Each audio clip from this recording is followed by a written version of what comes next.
Hey everyone, and welcome.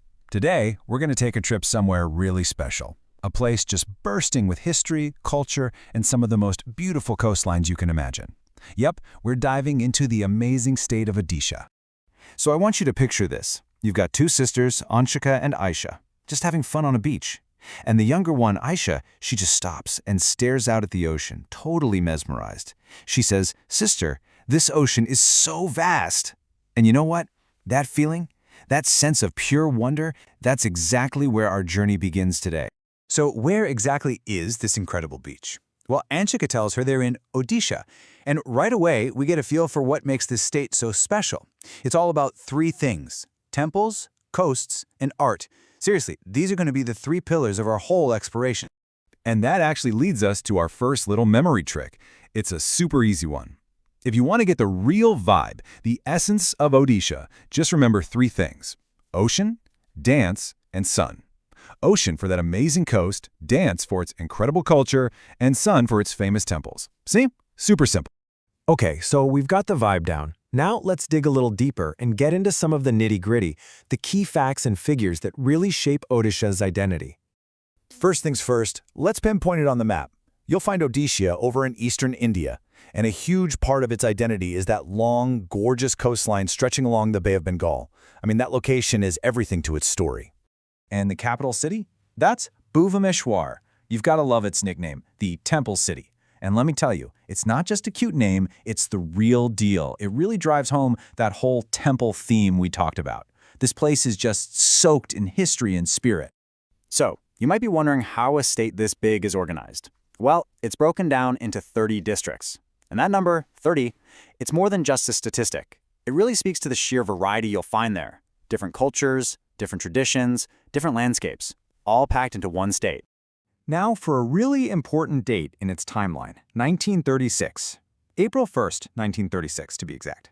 That's the year Odisha officially became its own state. A huge moment of identity for the Odia people, for sure. Okay, let's switch gears a bit and talk politics. On the national stage, Odisha has 21 seats in the Lok Sabha and 10 in the Rajya Sabha. But the number I want you to really focus on is for the state's own assembly, the Vidhan Sabha. It has 147 seats. That number, 147, is pretty much the heart of its local democracy. And speaking of governing, the leadership history is pretty interesting. The very first chief minister, a man named Harinder Pratap Singh Dio. Now, if you fast forward all the way to today, you've got the current and long-serving chief minister, Naveen Patnaik. So it's a great little mental shortcut. The story goes from Singh Dio to Patnaik. All right, we've got the basics down: the geography, the history, the politics. Now for the really fun part.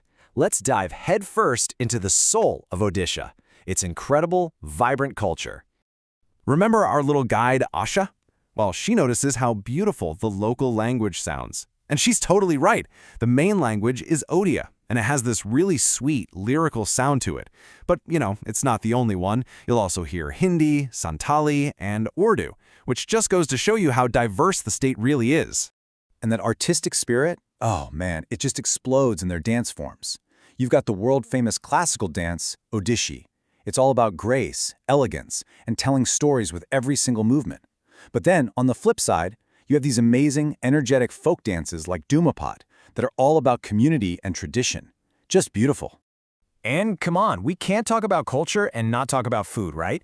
The food here is just incredible. You've got things like pitha, these delicious rice cakes, and delma, which is this super hearty and healthy mix of lentils and veggies. And of course, rasabat. It's the kind of food that, as Ayesha would probably say, is good for you and tastes amazing. Okay, so we've got the facts. We've got a taste of the culture. Now let's get to the main event. The absolute must-see treasures. The things that make Odisha a place you'll never, ever forget. Just look at this list. You've got the Konark Sun Temple, which is just, wow, it's this mind-blowing piece of architecture. Literally a giant stone chariot for the sun god. Then there's the Rath Yatra in Puri, a massive festival that brings in millions of people. And we can't forget those gorgeous beaches we started with, or the incredible detailed local arts and crafts. It's just a treasure trove. Phew, we have covered a lot of ground, haven't we? So, how are you going to remember all this? Well, don't worry. I've got a little trick for you. It's a super simple memory formula that's going to lock it all in. It's so easy. We're just going to spell out O-D-I-S-H. Ready? O is for ocean, that amazing coastline. D is for dance. Think Odisha and all that amazing culture. I is for the idols and incredible temples. S is for the Sun Temple and all the huge festivals. H is for its deep heritage and arts. And finally, A is for agriculture and that awesome cuisine. See? Everything we talked about hidden right there in the name. So, when you boil it all down, what's the big lesson we can take from our trip to Odisha? I think it's something really powerful. It's about respecting and holding on to your culture and traditions. Because at the end of the day, that's what truly gives a place its unique soul, its identity that lasts forever. And it all comes back to a perfect little phrase, something I can just hear both sisters shouting with joy, Odisha, the land of sun and art. I mean, does anything capture its bright, creative spirit better than that? I don't think so.